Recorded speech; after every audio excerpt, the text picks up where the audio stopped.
A public servant is someone who is willing to give up his time, effort for people you don't know because they need you. Ako po si Senior Deputy State Prosecutor Richard Anthony D. Fadulion.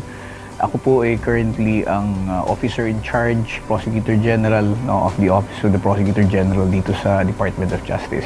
Dito po sa department, medyo mabigat po yung trabaho na nakaata sa amin dahil lahat po ng kasong kriminal na isinasampa ay dumadaan po dito sa amin at kami po ang nag-iimbestiga, kami po ang sumusuri ng mga ebidensya bago ito maisampa sa husgado.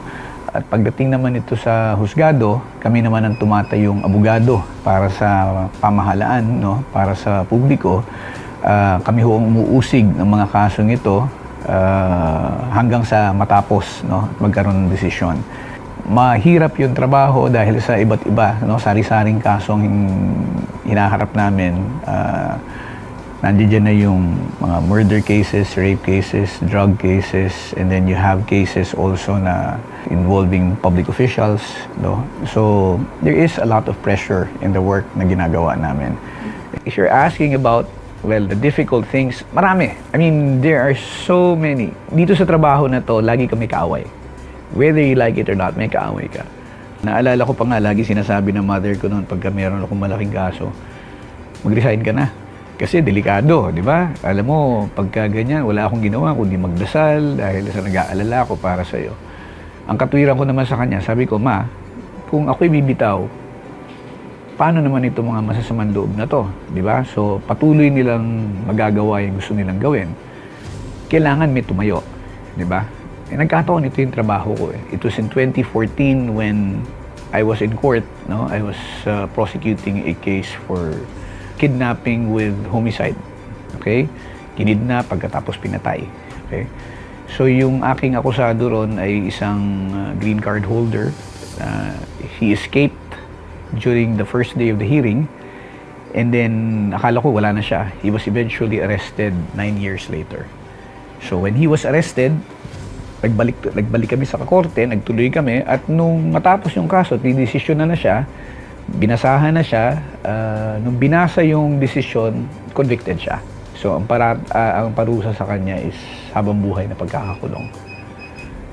Doon sa korte mismo, matapos yung pagbasa na yon, naalala ko na bigla na lang siyang tumalon doon sa mga gwardya na nagbabantay sa kanya at meron siyang dalang, nakaposa siya. And then yung handcuffs niya, syempre alam mo naman yung forma ng handcuffs, may mga nakausliya na grooves. Tumalon siya papunta sa akin, no? At ang binabalak niya ay i-slash yung aking leeg. So, fortunately, naitulak ko, pero tumama.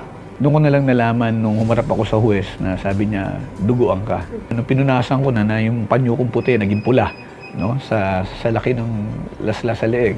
Of course, yung mga bagay na gano'n, itinatago mo yan eh. As much as possible, you insulate your family. You try to insulate. But I know hindi ko pwede itago. So, nung nalaman nung pamilya ko, edi syempre, doon na naman yung mag-resign ka na, delikado, di ba? Pero ang lagi ko naman sinasabi sa mga mas nakakabatang mga prosecutors, sabi ko, alam mo, maraming frustrations. Kahit saan naman yan, whether in private, whether in government, there are a lot of frustrations. You just have to see how you can best deal with it, no? Without necessarily giving up.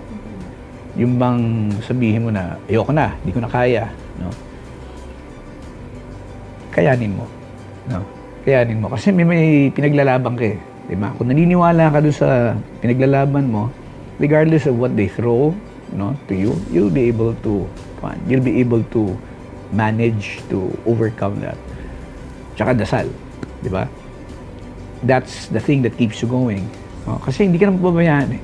Ako po si Attorney Richard Anthony D. Fadulion, isang Senior Deputy State Prosecutor ng Department of Justice, National Prosecution Service, ang inyong public servant.